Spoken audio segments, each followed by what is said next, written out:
Your college football game day has come early. Goes down the field for Sicky, goes up high. He's got get away from the top speed, and the ball is free. Woo! What a hit! You got barbecue back there. From underdog triumphs to powerhouse showdowns, we've got your winning playbook covered. It's BetQLU with Chris Mack, RJ Choppy, and John Martin, presented by BetMGM, the sports book born in Vegas. Download the app today. Please gamble responsibly. And the whole fam is back together. Here we go. Welcome into BetQLU, presented by BetMGM, the sports book born in Vegas. Every Friday night and Saturday morning, we're with you right here on the BetQL network, live coast to coast, always in podcast form. As soon as we're available, you go into your Odyssey app or wherever you get your podcasts and download us. You can always watch the show as well on YouTube on the Odyssey Sports channel. One of those weeks where we'd probably have enough to spend 2 hours talking about everything going on if we really wanted to, between the recruiting flips and the rankings and the upsets and what's scheduled this week. But we're going to do our best. We're going to take all 10 pounds of this and shove it into a 5-pound bag alongside my guy, RJ Choppy. John Martin is back as well. I'm Chris Mack, and welcome in to BetQLU. John, 2 weeks without you, I'll be honest, you didn't miss anything really, other than the SEC trying to light itself on fire. Yeah, I think that's it. If I could sum up the 2 weeks you missed, the SEC is trying to light itself on fire. Yeah, I mean, that's kind of the key, right? Like, we're just trying to sift out, which one of these SEC teams is going to be tragically left out, right, of the playoff. Right now, it feels like it's going to be Tennessee. But, I mean, I know RJ thinks that Indiana at 11-1 should be out, and I'm obviously pricing in a loss. Sure. And Tennessee should be in.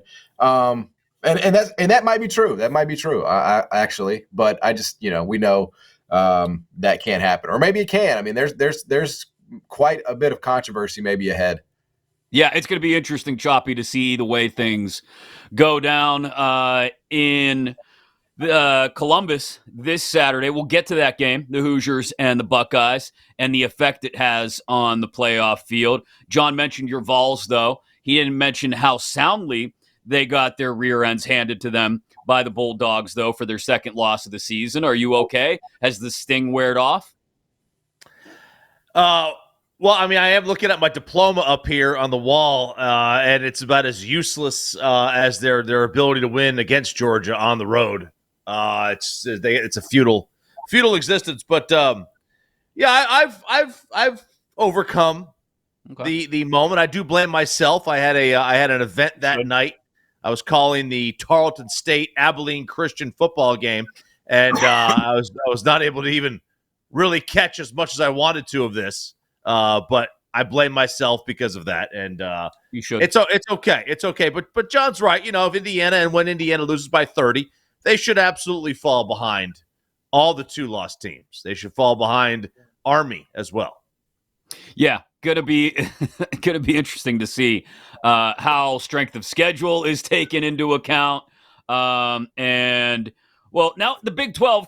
Speaking of conferences that want to light themselves on fire, the Big 12 kind of wide open now as well. We'll get into the BYU Arizona State game specifically in a little bit as far as games happening this weekend.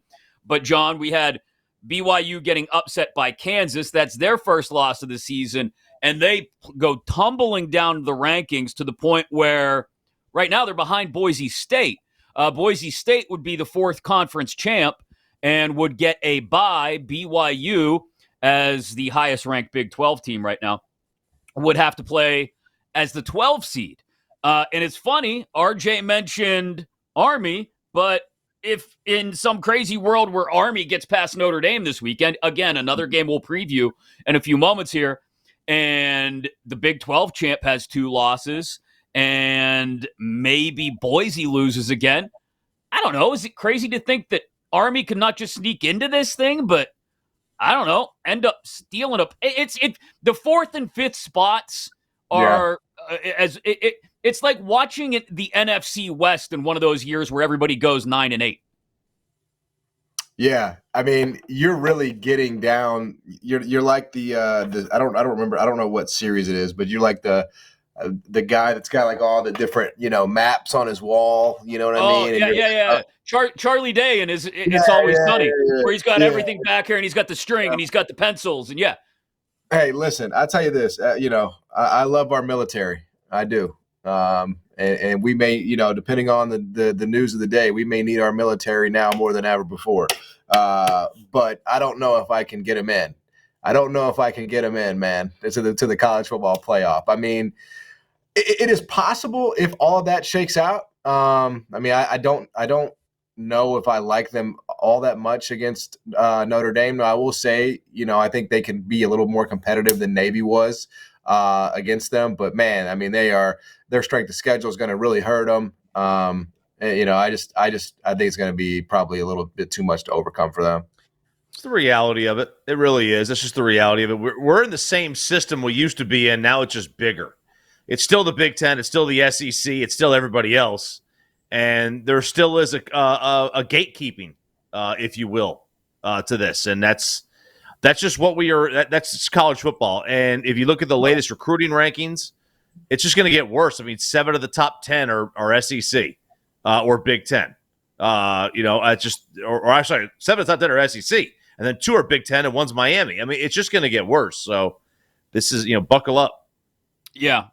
To that point, the top 5 teams in this week's rankings, 4 of them are Big Ten. You got Texas in there as the SEC rep, and then you get Notre Dame at 6, and then it's SEC again with Bama at 7. Miami, the only ACC team there at 8. Ole Miss 9, Georgia 10, Tennessee 11. There's SEC, and Boise State at 12. The projected bracket based on this week's rankings would still give us some really good matchups in the first round, though, Choppy. I mean, Notre Dame, Bama, which projected spread on that one is a pick'em. That one would be in South Bend. You'd have Ole Miss visiting the Hoosiers in Bloomington, but laying 5.5. Okay. Indiana dogs at home to the 3rd or 4th team in the SEC. You'd have Penn State at home against Georgia, and projected spread a pick 'em, but I could see Georgia laying a point or 2 at some books. And then you'd have number 12 BYU visiting number 5 Ohio State and Columbus. I mean, those are, other than the BYU Ohio State game, those other 3, I mean, that's exactly why we have this playoff, to get matchups like that. Oh yeah. The Ole Miss line is interesting because neither team has really had, they've never been in that position. I mean, if you're going to give me Alabama and Georgia and not have to lay any points, I mean, that would be one that I would kind of jump on. I mean, those 2 teams. I think Georgia's the best. I think Georgia should be the favorite to win it all. They have got so much. Now, I don't love Carson Beck, but I love their coaching staff. I love the seasoned veterans that they have with their team. They're really, really tough. They've got flaws, and every team has flaws now. There's no doubt about that. But I mean, they've played 4 tremendous opponents. Nobody in the rest of college football has played more than 2, and they've played 4 of them.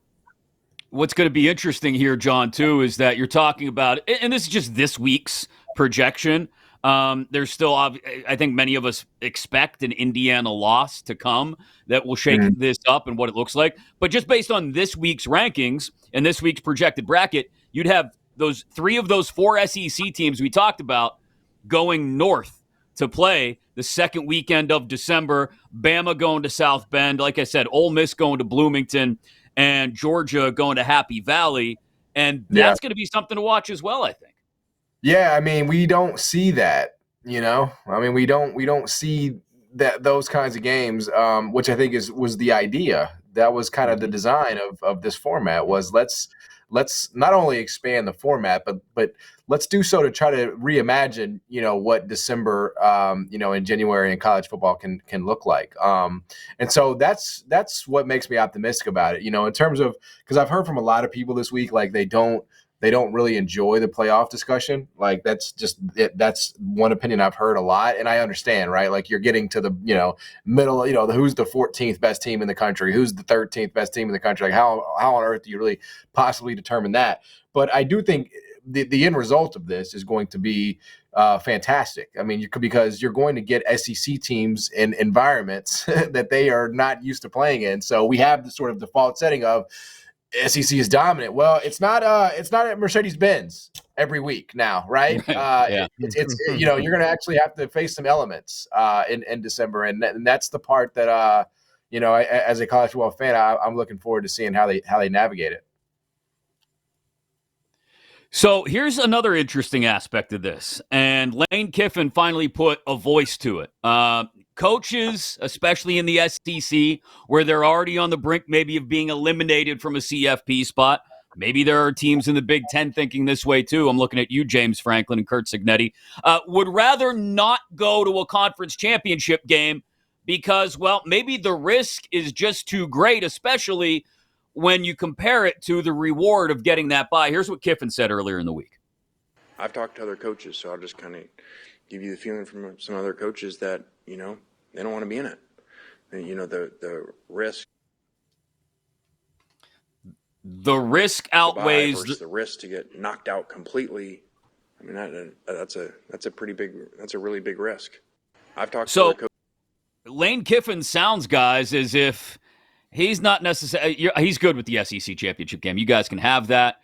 I've got my 2 losses already. I can't screw around with this anymore. If I lose a third time, even if it's to another really good SEC team in the conference championship game, it might get me bounced. And, John, I got a hard – I mentioned Franklin and Signetti specifically. Like, Indiana and Penn State, given their schedules, probably can't afford – losses in a conference championship game if they get routed by Oregon, for instance. Yeah. So I mean, what are you gonna do? You gotta go back to 2020. You gotta get the COVID outbreaks going again, man. You gotta get the game canceled or postponed. No, I mean it's a hell of a dilemma. I don't think Lane was saying necessarily that he would run from it. But yeah, like some teams are gonna need it. Right. Some teams are going to need it. Other teams are going to be in a situation where they can't really afford it because they're going to be big dogs. And they're right there on that cut line. And so one loss is going to, so it does create quite the gymnastics. But, in the end, if you're one of those teams, right, if you are in Indiana, you have to take the shot because, your resume might be in question really anyways. Not so much Penn State, but a team like Indiana more so. Because if you're already sort of on the cut line as is, you got to make a case somehow, man. And so you got to go play to win the game. I'm very disappointed in you guys. I'm very disappointed in Lane Kiffin. I know Paul Feinbaum talked about this. There ain't no way in hell that they are going to leave out the SEC and Big Ten championship game loser.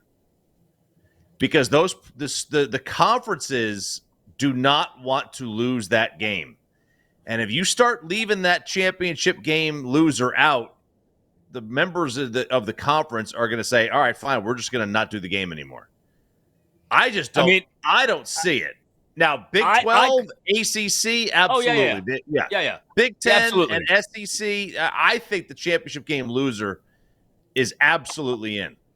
See, I think in a world where you've got 3 or 4 SEC teams with 2 losses, if you're, say, Indiana, and you still end up in the conference championship game despite a loss to Ohio State, which is a possibility, right? Because they played Purdue their final weekend, and Ohio State could trip up against Michigan. Indiana could find themselves in a Big Ten championship game, but lose by 3 touchdowns to Oregon, let's say. And then you've got this slew of SEC 2-loss teams. We're going to be having the same arguments. They would be left out. They would be 100% be left out. Yeah, that situation may be because, like, if they lose badly to Ohio State and they lose badly again, all right, that I could see. But, like, if Ole Miss goes and they lose, I don't see Ole Miss getting left out. I could see Tennessee, though, getting burned by this. Let's say Tennessee backdoors a trip to the SEC championship game, and they just get absolutely rolled by Texas. And not that I suspect that would happen, but let's say that happens. A 3-loss Tennessee team with an ugly loss to Texas as the most recent memory for the committee, and maybe a 1-loss Indiana team. Well, Indiana's going. Like, you're just not putting a 3-loss Tennessee team in ahead of a 1-loss Big Ten team. So I understand where some coaches are now looking at this algebra, and it's a little more like trigonometry still with a couple weeks left, but looking at it and saying, yeah, I don't know if I'm necessarily excited about going to a conference championship game that could give me a second in the case of Indiana or a third in the case of some of these SEC teams' loss. And if it's not pretty, I could end up getting bounced at the expense of one of these very same other teams in another conference. I would say, though, it's such a low probability of that all breaking exactly that way that it's probably not worth anybody losing sleep over, right? Like, it's such a remote. In the end, go out and win your game, and you won't have to worry about losing a conference championship game. And it's going to take a lot for Tennessee to get in the SEC championship game. It's going to take a lot for like Indiana to somehow lose to Ohio State and find their way into the Big Ten. Like, it's just going to take so much, going wrong, for them for that to be the case. We got a few big games to preview for you, all of them affecting conference championship games and the playoff. We'll get into them, starting with Indiana, Ohio State next, right here on BetQLU, presented by BetMGM, the sportsbook born in Vegas. You've been listening to BetQLU, presented by BetMGM. If you missed any of the show, listen back anytime on the new and improved Odyssey app.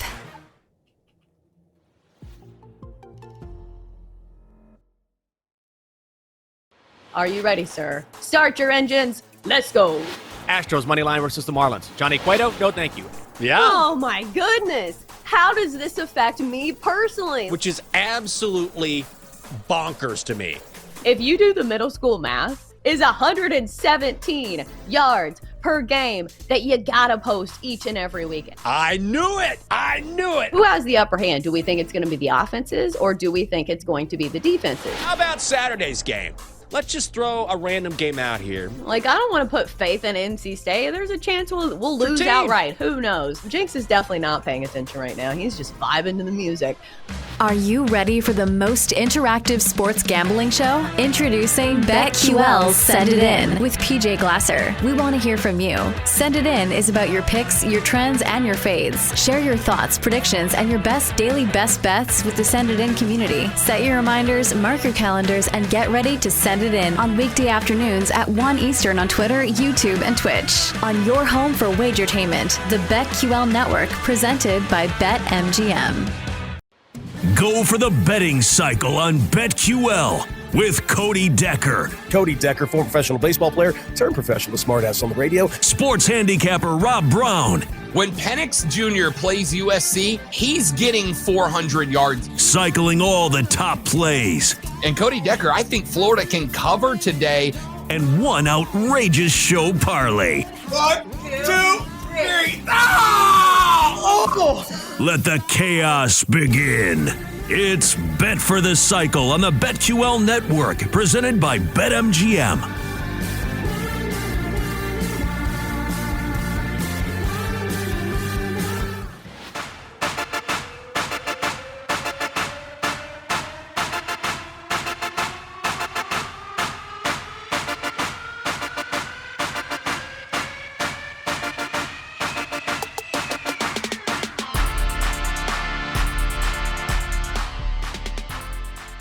Some would say that maybe he'll be chasing Super Bowl MVP. Really makes me angry that, like, Knicks fans can't have anything. We've been bad for... I get it. Now it's, okay, 100% of attention on 9 million games tonight. It's a playoff game! We've seen this movie before, and we know how it ends. And it ends with absolute disaster. But I'll tell you, that's fun. But the most fun thing about betting on sports for me is this. Like, hey, there's no tomorrow. And now, come on, put Pickett in.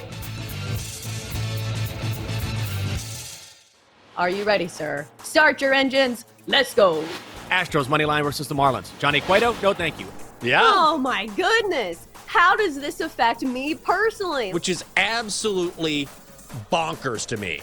If you do the middle school math, is 117 yards per game that you gotta post each and every weekend. I knew it. Who has the upper hand? Do we think it's going to be the offenses, or do we think it's going to be the defenses? How about Saturday's game?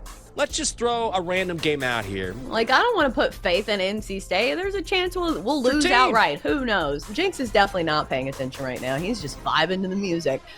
Are you ready for the most interactive sports gambling show? Introducing BetQL's Send It In with PJ Glasser. We want to hear from you. Send It In is about your picks, your trends, and your fades. Share your thoughts, predictions, and your best daily best bets with the Send It In community. Set your reminders, mark your calendars, and get ready to send it in on weekday afternoons at 1 Eastern on Twitter, YouTube, and Twitch. On your home for wagertainment, the BetQL Network, presented by BetMGM. Some would say that maybe he'll be chasing Super Bowl MVP. Really makes me angry that, like, Knicks fans can't have anything. We've been bad for... I get it. Now it's, okay, 100% of attention on 9 million games tonight. It's a playoff game! We've seen this movie before, and we know how it ends. And it ends with absolute disaster. But I'll tell you, that's fun. But the most fun thing about betting on sports for me is this.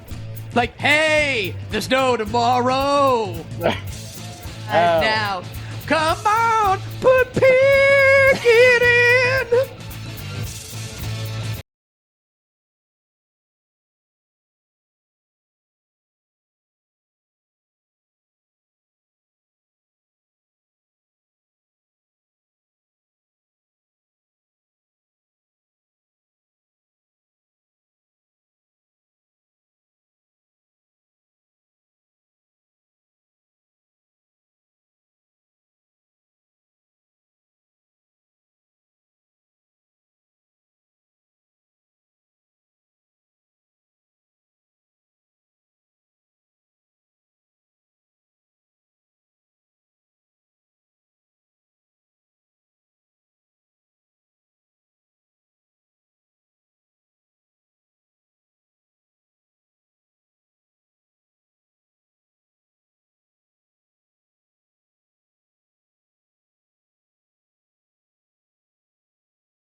Let's get back to BetQLU, presented by BetMGM. We got a big one in Columbus to get to. Also, the Big 12 is wide open again, BYU and Arizona State. And can Army pull off the upset in South Bend? We'll get to all three of these games in just a moment. Before we wrap up here on BetQLU, our best bets, we'll put some teams on upset alert perhaps as well. And take a quick look at a tightening Heisman race, in so much as the field is being whittled down to just a couple of names, maybe one in particular or two that remain realistic at this point. Alongside John Martin and RJ Choppy, I'm Chris Mack, live coast to coast on the BetQL network. This is BetQLU with you every Friday night and Saturday morning, and always in podcast form inside your free Odyssey app. Download it today, AUDACY, and take us with you wherever you're going and whatever you're doing this weekend to get ready for this week's action, wherever you get your podcasts. Also, you can watch the show on YouTube on the Odyssey Sports Channel, presented by BetMGM, the sportsbook born in Vegas. Let's go to Columbus, boys. Number 5, Indiana Hoosiers, one of just 3 unbeaten teams left in the country, alongside the Oregon Ducks and Army. Ohio State, 9-1, the only loss coming in conference to Oregon on the road.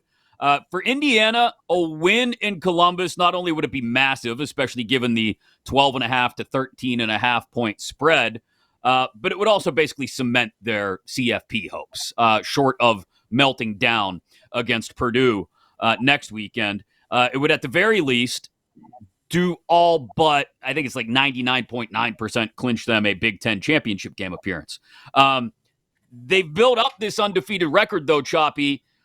Good defense, dynamic passing game. Curtis Rourke has looked okay since he came back from injury, but they haven't played anybody like this. Their schedule, there's been nobody on it like this, and now they get the Buckeyes offense, which, again, I'm not sold on Will Howard, but when you've got Henderson and Judkins running the ball, and you've got Jeremiah Smith, Egbuka, and Tate running the routes they do downfield. It's hard to not see the talent disparity between these two programs showing itself on Saturday afternoon. For sure. And wait a second, is Rourke even playing? I mean, I thought Joey Galloway said sit him. That's what he said. Sit him down, right? Don't even bother playing him in this game. The talent disparity is going to be on full display. This is, I know people like we're going to talk ourselves into this being a close game, like we talked ourselves into like Notre Dame Clemson being a close game in the college playoff a few years ago, or Notre Dame Alabama. I think Ohio State wins this one really, really handily. This is not going to be an indictment on Curt Cignetti or on Rourke. This is going to be just 1 through 100 on the roster.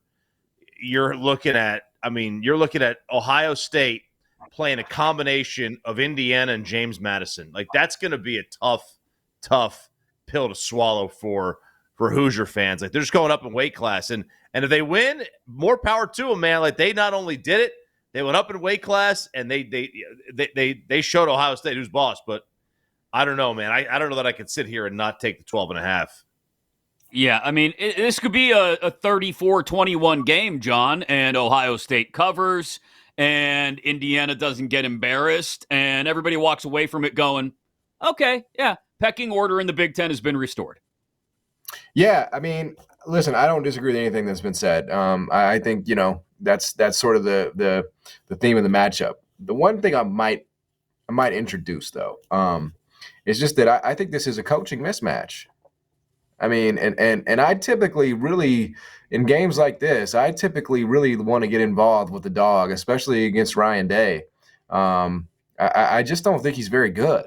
I mean, you guys know I've never thought that. I mean, I faded him against Penn State, basically every single year. I faded him, in lots of spots across, over the last few. I almost got one home against Notre Dame, if not for some real stupid hijinks. I just don't think he's very good. And so when you start talking about a spread that's this big, do I think that Cignetti with his, advantage, in terms of scheming can scheme his way to a close one? I think that's certainly possible. I haven't bet it because I have no need to bet it. This will get back out to 13.5. It might touch 14 on game day. And that's when I might get involved. But, for now, I'm on the sidelines with an eye on Indiana, hoping I can get maybe a point or a point and a half before the game kicks off. Yeah, if it touches 14, Choppy, that's going to be real hard to walk away from. Buckeyes are 500 against the spread at home this year. I think to John's point, they could win this game. This could be it could be an unusually tight, uncomfortably close game for the Buckeyes that they win, 31-27. And everyone walks away from it going, we still got our Ohio State question. Here's the thing. Here's what I would add. Right? I know Indiana's undefeated, but who really is going to be feeling pressure in this game? And it ain't Curt Cignetti. He just got an 8-year, $500 million deal. He's straight. He's set. Right? He ain't worried about nothing. He's got carte blanche in Bloomington now from here on forever. Meanwhile, Ryan Day, he can't afford to lose this game. He can't afford to lose his game for his season. He can't afford to lose his game for his job. And I'm just not – he is like the antithesis of a coach that I want to have in a spot like this. Like, Ryan Day is not the coach that puts his balls on the table. That's not him. He wants to kind of, punt on 4th and 2. He just wants to get out of there. And now you got Cignetti coming in, and right. Curt Cignetti's going to put his balls on the table. I hate to go genitals back to back. But they got a name for that. They got a name for that. Stop. He's been back for 20 minutes and he's trying to get in trouble already. All right. That's the big noon kickoff in Columbus, Indiana, with a chance to make things very, very interesting against Ohio State, especially given the spread. Saturday afternoon, 3:30 Eastern, 2:30 Central. It'll be, I don't know, do they have daylight savings or standard time in Arizona? Does anyone know if it's... They don't change. They don't change. So is it going to be 1:30 in It doesn't matter. BYU's playing Arizona State, and this is a huge game because Arizona State could shock the world and somehow make the CFP still. They're at plus 320, a little over 3-1. They've been a massive surprise this year, John, under Kenny Dillingham. We've talked about them a couple times this season and the way they've jumped up and surprised us. The Cougars look really good most of the year. I'm allowed to say it because RJ said it first last week. BYU, that's his nickname. That's what Jake Retzlaff likes to be called. I'm just repeating what RJ said last week. Look, what are you talking about?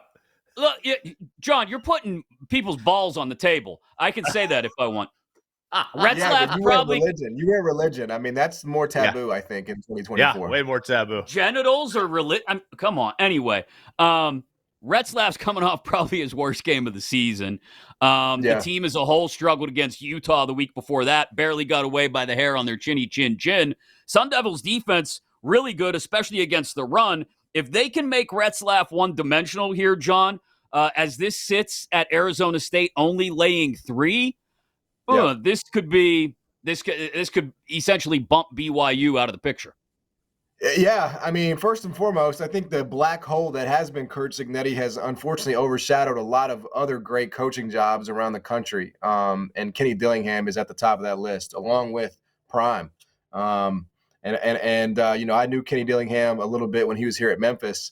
He was the OC here. I believe at the time he was the youngest OC in America, and then he obviously winds up getting this job after a couple of spots. He's fantastic, and I believe they're one of the 2 or 3 best teams in America against the spread. They have a lot of the ingredients you need, right? They have talent on the perimeter and Scatteraboo. I mean, he's one of the best players, in college football that nobody probably talks about. I mean, he's good for 150 to 200 yards a night if he's healthy. And is BYU going to be able to handle that battering ram, snap after snap? So, yeah, I really like the 3 here. I think BYU has been a very fortunate team. You remember the Minnesota Vikings a couple of years ago when they were like 10-2, one-score games, Like everybody knew that like they were a fraud. They were just getting like the late game variance. I kind of think BYU's in that boat. And I think Arizona State's a legitimately quality team. And at home with a number as short as this, I'm definitely interested here in the Sun Devils. I love Arizona State in this one. Their coach, that video that's circulating out there from I guess it was a couple of weeks ago, where he's talking in front of the team. That is my spirit animal. That is Motor City Dan Campbell in a college atmosphere. That guy just is, he is that is as awesome of a clip as I've seen. Like, I don't think anybody can relate to kids better than what he was able to do. I think he's done a fantastic job there. Y'all are absolutely right. They're red hot. They're playing at home.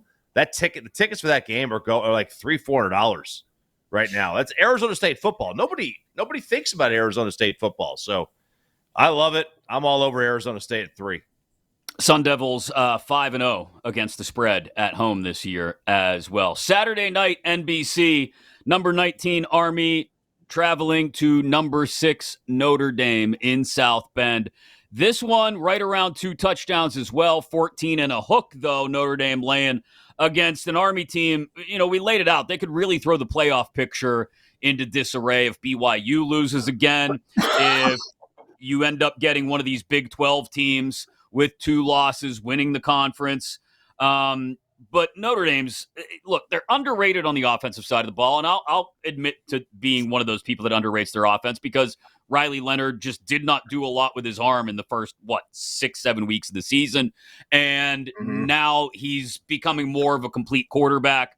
We know they can run the ball. We know their defense is a monster, and Army hasn't played anybody. Look, I'd love to see one of the academies somehow sneak into the playoff, but we saw what Notre Dame did to Navy earlier this year, and I got a bad feeling they may do something similar, John, to Army this weekend.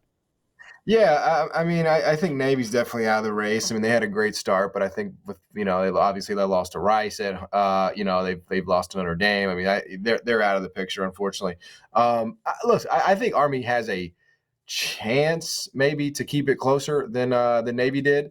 But I don't know how much value you're getting here at 14.5. I mean, you're basically, to me, getting the hook here, and because it's open at 16.5, right?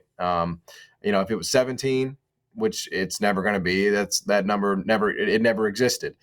Maybe I'm a little bit more interested in Army, but I just don't really have any interest in stepping in front of Notre Dame in games like this, because it's kind of like what they do, right? Like, and they have better players, and they're bigger, and they're faster, and they're stronger, So as great of a story as Army is, I don't really see how they have success in this one by and large. I tend to agree. I'm not going to touch the game because anything can happen, and that's a big number, and I don't really trust Notre Dame. But I don't think that there's going to be. I think this is more likely. This is kind of a similar game to what happened with Navy, and it'll be obviously a great atmosphere and a night game, and at Yankee Stadium, so it'll be a great atmosphere. Mm-hmm. But I just don't know that I'm going to put any. I'm not going to touch this one. Interesting. 4 of Army's last 6 have gone under where they've been the dog. 44.5 is the total. I would be tempted to take the under there. I think there's a little bit of cushion based on the way Notre Dame's defense has played this year. But that's definitely one worth keeping an eye on. Real quick, let's talk Colorado, Kansas as well, because John brought up the job that Prime has done this year.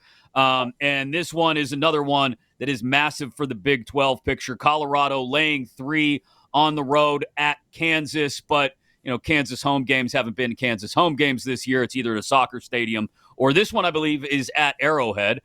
So interesting atmosphere. We'll see how it plays out, but this is Prime's chance to send himself to the Big 12 championship game, Choppy. It is his chance. I think there could be like a little upset going on here. Kansas has played pretty decent, and I think Coach Prime has done a tremendous job this year, obviously. But he's a recruiter. He is a CEO. Lance is like an X's and O's kind of guy, right? I mean, he's got a little bit more. The X's and O's coaching advantage might sit on the Kansas sideline, and obviously you have 2 of the 5 best players in the country on your team. You're going to have an advantage. I mean, you've got the 2 best players in the field just about every game you play. I don't feel great about taking Colorado in the 3. I think this is going to be a tight one. I don't know if Kansas wins, but I think it's going to be a really tight game. Maybe the closest game Colorado's played in quite a while. John, you've been a Prime fan all year. Yeah, this Kansas team is so deceptive. You look at their record. Obviously, they've just gotten really unlucky. They're the opposite of BYU. I mean, their record in one-score games is putrid. I mean, they've been right there in basically all these games. In a different world, they're 8-2 or something along those lines, right? So, yeah, I think this is as RJ mentioned with Leopold and his ability. Also, the Kansas Jayhawks have 2 NFL DBs. Like, I could see them really having some success against Shedeur and Travis Hunter on defense. So I do think I have to take the +3 here, as much as it pains me to do it. Is Travis Hunter the lone guy in the Heisman picture now? Is Ashton Genty still pushing him? We'll get into that conversation in just a couple of minutes. Look at some teams that maybe should be on upset alert going into this massive weekend, and our best bets as well. All on the way right here on BetQLU, presented by BetMGM, the sportsbook born in Vegas. You've been listening to BetQLU, presented by BetMGM. If you missed any of the show, listen back anytime on the new and improved Odyssey app.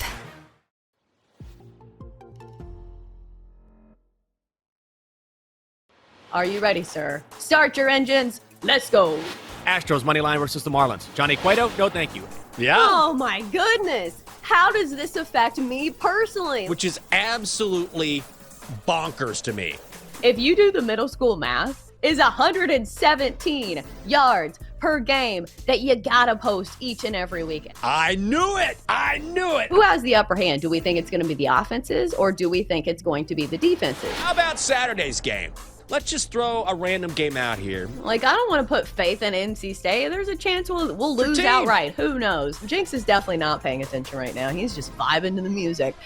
Are you ready for the most interactive sports gambling show? Introducing BetQL's Send It In with PJ Glasser. We want to hear from you. Send It In is about your picks, your trends, and your fades. Share your thoughts, predictions, and your best daily best bets with the Send It In community. Set your reminders, mark your calendars, and get ready to send it in on weekday afternoons at 1 Eastern on Twitter, YouTube, and Twitch. On your home for wagertainment, the BetQL Network, presented by BetMGM.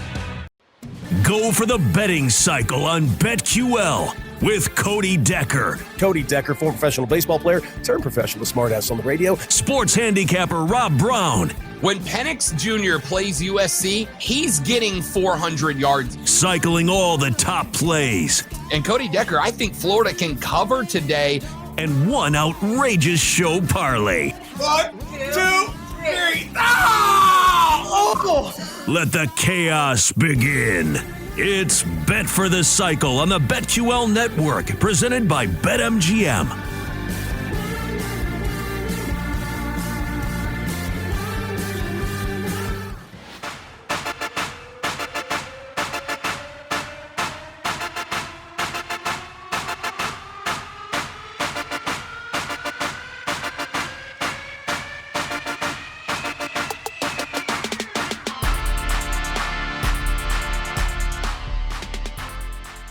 Some would say that maybe he'll be chasing Super Bowl MVP. Really makes me angry that, like, Knicks fans can't have anything. We've been bad for... I get it. Now it's, okay, 100% of attention on 9 million games tonight. It's a playoff game! We've seen this movie before, and we know how it ends. And it ends with absolute disaster. But I'll tell you, that's fun. But the most fun thing about betting on sports for me is this. Like, hey, there's no tomorrow. And now, come on, put Pickett in. Are you ready, sir? Start your engines. Let's go. Astros money line versus the Marlins. Johnny Cueto, no thank you.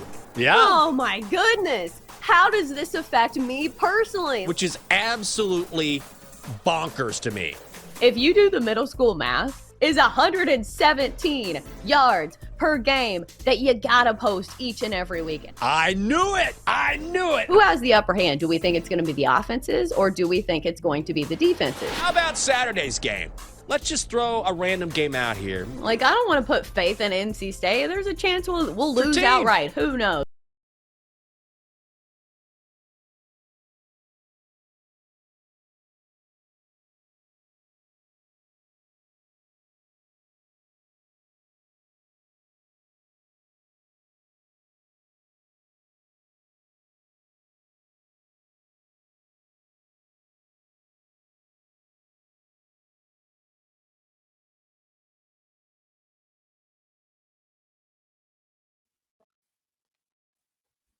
Let's get back to BetQLU, presented by BetMGM.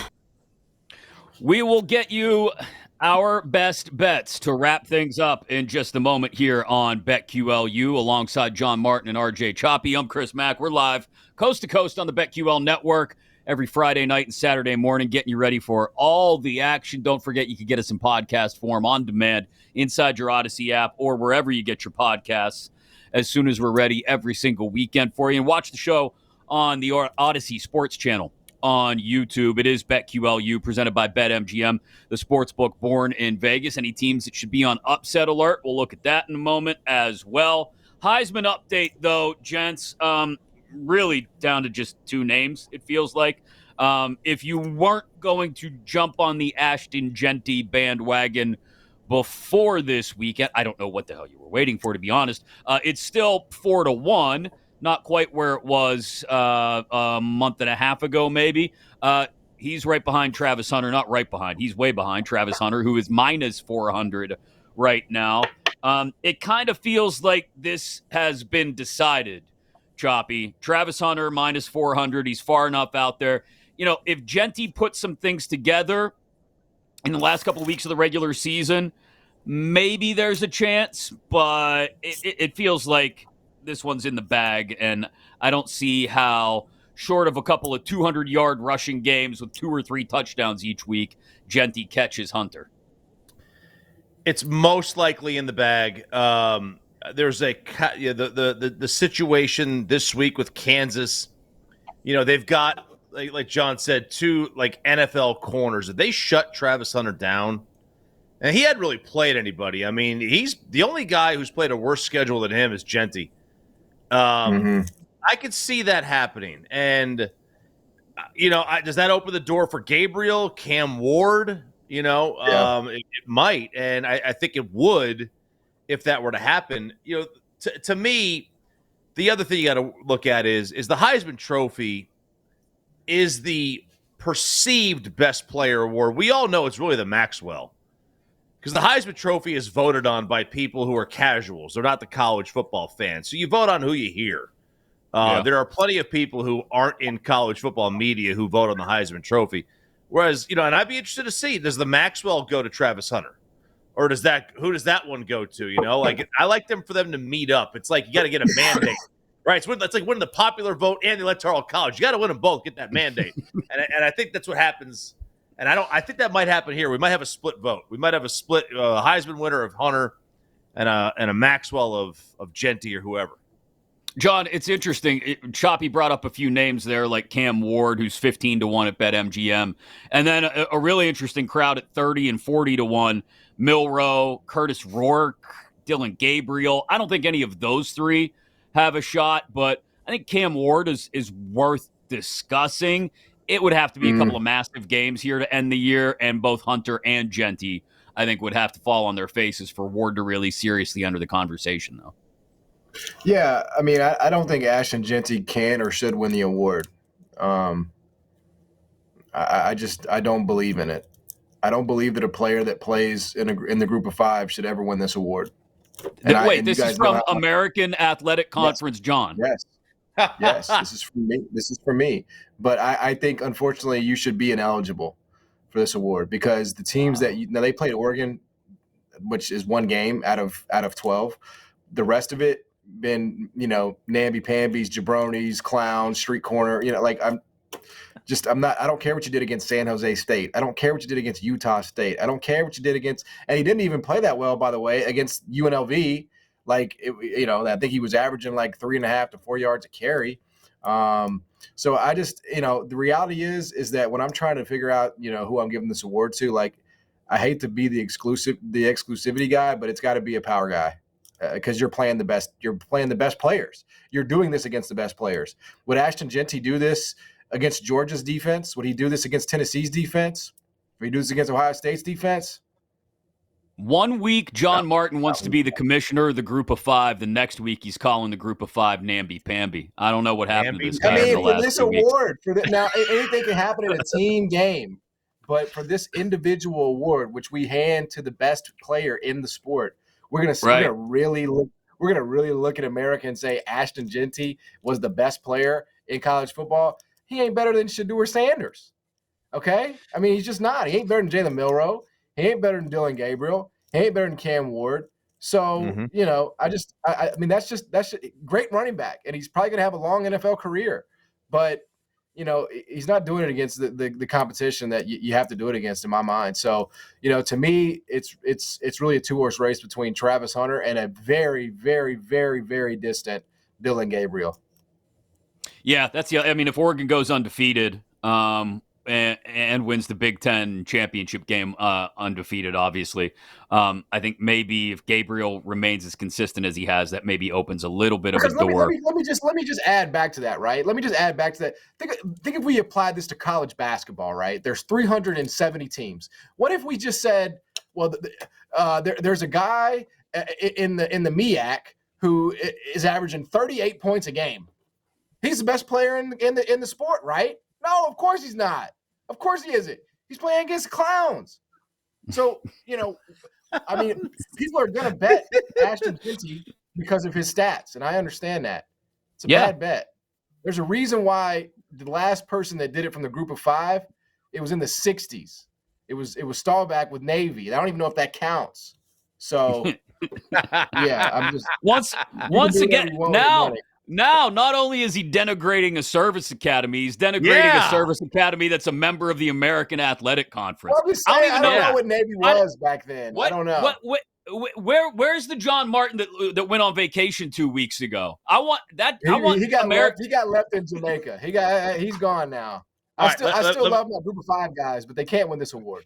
Let me ask you this. Should Jameer Nelson or Jimmer or McDermott, should they have won it in college hoops? I mean, Jimmer was pretty undeniable, right? Like he was the face of the sport. McDermott was, at least in the Big East, or was that Missouri Valley back then? I can't remember. I think that was Missouri Valley still. Yeah, so that's definitely a big hole in my argument. But the game has changed, right? Like if you took what Zach Edey did for Purdue last year and you put that and you applied those same exact numbers to, I mean, just pick a stupid school. He's not that player's not winning the award, right? So, all right. Again, the entire group of 5 being forsaken by the man who was once their biggest champion, John Martin. Real quick, we saw Arizona State beat K-State outright as 7.5-point dogs last week. We saw Kansas beat BYU. Who should be on upset alert this week, John? Give me somebody, if anybody, that should be on upset alert.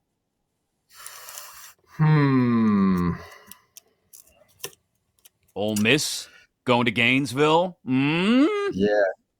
I mean, I don't really think so. I'm gonna say Ohio State, man. I mean, I'm gonna put them on the. I'm gonna stick with what I said in the beginning of the show. I'm gonna say that Cignetti's sick enough to do it. So I'll put Ohio State under the hot lamp. Choppy. Two teams on major upset alert. Ole Miss. Yeah, and I do think, and I shouldn't say upset alert. I think they'll cover, but I think Minnesota's going to cover against Penn State. I think Penn State wins. That's not an upset. That's saying a team's going to cover is not an upset. Well, it's upset alert. If you're inside 10, I mean you're scared. We're going straight up, bro. We're talking straight up. Keep the points. Ole Miss. Oh, I think I'm with Choppy on Ole Miss here. The Billy Napier thing has, I mean, they're rallying around that dude down there. And DJ. Well. I got a bet. Ole Miss is coming in there with Kiffin more worried about positioning to not play in the conference championship game and this and that. I don't know. That could be one that, maybe blows up this whole SEC 2-loss team question. Before we arrive at the station and have to worry about teams like Ole Miss they lose another one, they're out. Like they're done. Ole Miss loses to Florida, bang, they're gone. They're done. I'm sorry, they're out. Yeah. And you know what's going to happen? We'll be in, and then we're going to lose to Vandy, and that's what's going to happen. Trust me on this one. Which would be hilarious. Almost as hilarious as you guys would find it if Penn State somehow lost to Minnesota. Don't do that. All right, real quick, best bets. We got like 2 minutes here, boys. John, get us started. What do you got? We're going to it's not really Choppy's neck of the woods because Texas is such a big state, but it's in his state. It's UTSA minus 16.5. There it is. They're going for bowl eligibility. I think the game's on Friday. So, do with that information what you will. But UTSA minus 16.5 against Temple. Temple fired their coach after a win. So that's odd. I don't know how that goes over in the locker room, right? Like, I don't know if you get that typical reset because the guy won the game. You're probably a little bitter about that. Like, why did you fire the? So I don't think it's like this big rallying moment for Temple. UTSA scored 40+ back-to-back weeks. I think they poured on Temple here and get bowl eligibility. Seems like a very Temple thing to do. Choppy, who you got? Man, I was thinking Illinois -1 at Rutgers. Rutgers is I don't buy them, and the problem is I don't want to be forced to watch this game. So I was going to say, is that game going to actually be like televised or broadcast anywhere? And is anybody actually planning on watching it? Oh man, it's I hope it goes right with the Mavericks. I can't watch the Maverick games in town either. I'll take Florida. I'll do Florida plus 10.5 against Ole Miss. Ooh, that's where I'm gonna roll. I like that one. I'm gonna again. John's gonna yell at me because this is an upset alert, but I definitely think it's a cover alert. Boise's only 6-4 against the spread. Last time they laid 3 touchdowns on the road, they didn't cover. It was at Hawaii back in October, for what that's worth. They're only 2-2 against the spread when they lay 3 touchdowns or more. I know Wyoming's not good. They're 2-8, but 4-6 against the spread. And both wins have come at home, including a 12-point upset victory against Air Force earlier this year. So 22.5? Yeah, I'll take 22.5. Wyoming at home. I think they put a little scare into Boise. Don't think they upset them. I know it's not upset alert, but it's definitely cover alert. So you're giving me more than 3 touchdowns with Wyoming at home against Boise, when Boise might be, I don't know, might be coasting just a little bit, thinking they got their ticket punched now that they're talking about getting maybe a bye into the top 4. Give me the Cowboys getting the 22.5. I'm sure you can fade plenty of what we just talked about over the past hour, and it may work out for you. We'll be back next weekend to talk about all of it. We'll be 1 week closer to the conference championship games and getting this field of 12 set for the first ever 12-team college football playoff. And we'll do it all over again next weekend alongside my guys RJ Choppy, and I'm John Martin.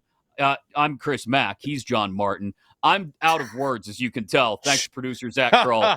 It's the weekend, people. What the hell do you want? That's right. BetQLU, presented by BetMGM. You've been listening to BetQLU, presented by BetMGM. If you missed any of the show, listen back anytime on the new and improved Odyssey app.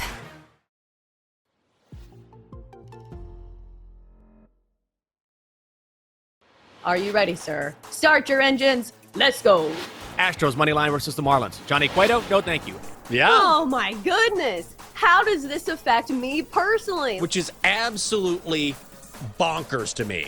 If you do the middle school math, is 117 yards per game that you gotta post each and every weekend. I knew it. Who has the upper hand? Do we think it's going to be the offenses, or do we think it's going to be the defenses? How about Saturday's game? Let's just throw a random game out here. Like, I don't want to put faith in NC State. There's a chance we'll lose outright. Who knows? Jinx is definitely not paying attention right now. He's just vibing to the music.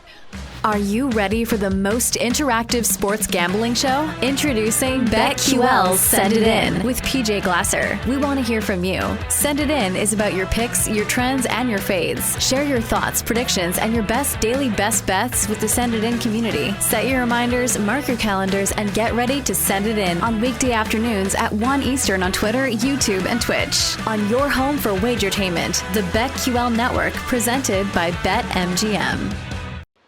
Go for the betting cycle on BetQL with Cody Decker. Cody Decker, former professional baseball player, turned professional smartass on the radio. Sports handicapper Rob Brown. When Penix Jr. plays USC, he's getting 400 yards. Cycling all the top plays. And Cody Decker, I think Florida can cover today. And one outrageous show parlay. 1, 2, 3. Let the chaos begin. It's Bet for the Cycle on the BetQL Network, presented by BetMGM.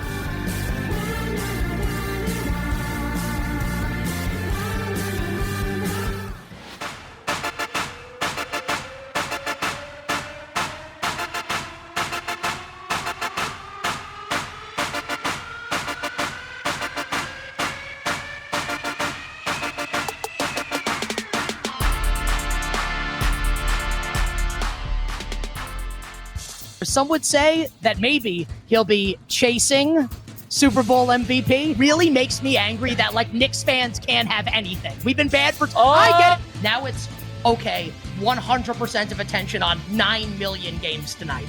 It's a playoff game! We've seen this movie before, and we know how it ends. And it ends with absolute disaster. But I'll tell you, that's fun. But the most fun thing about betting on sports for me is this. Like, hey, there's no tomorrow. And now, come on, put Pickett in. Are you ready, sir? Start your engines. Let's go. Astros money line versus the Marlins. Johnny Cueto, no thank you.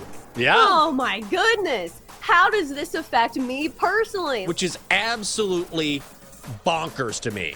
If you do the middle school math, is 117 yards per game that you gotta post each and every weekend. I knew it. Who has the upper hand? Do we think it's going to be the offenses, or do we think it's going to be the defenses? How about Saturday's game? Let's just throw a random game out here. Like, I don't want to put faith in NC State. There's a chance we'll lose outright. Who knows? Jinx is definitely not paying attention right now. He's just vibing to the music. Are you ready for the most interactive sports gambling show? Introducing BetQL's Send It In with PJ Glasser. We want to hear from you. Send It In is about your picks, your trends, and your fades.